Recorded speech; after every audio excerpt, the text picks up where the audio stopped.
Hey, if you can't get to Rome or Italy, but you can get to LA, you need to come here. That's right, this is, right behind me, the Getty Villa. Now, if you've heard of Getty, it's synonymous with P. Paul Getty, one of the richest people in the world, if not the richest back in the 60s.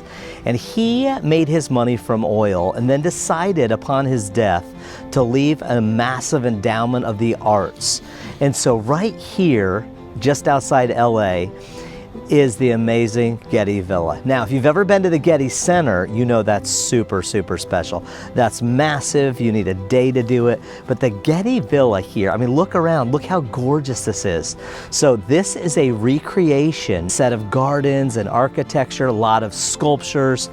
This is a remarkable place to come for maybe 2, 3, 4 hours. What's most important here is the beautiful recreation of this villa that is still today unearthed.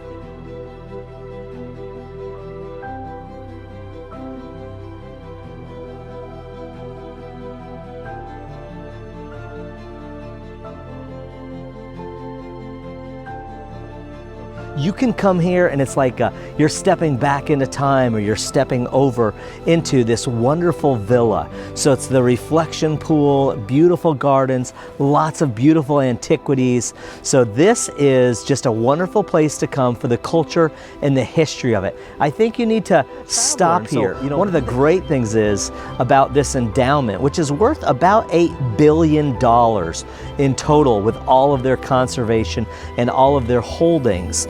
But they have made this available to the public for free. So you can come here and it is world class. That's right. So I don't know if you like world class, but this is definitely world class.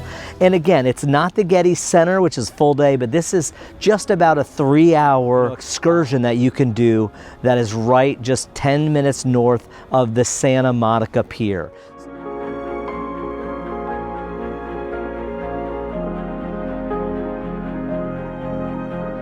So when you're in LA for the history and the culture, come to the Getty Villa. Well, join me on this wonderful tour.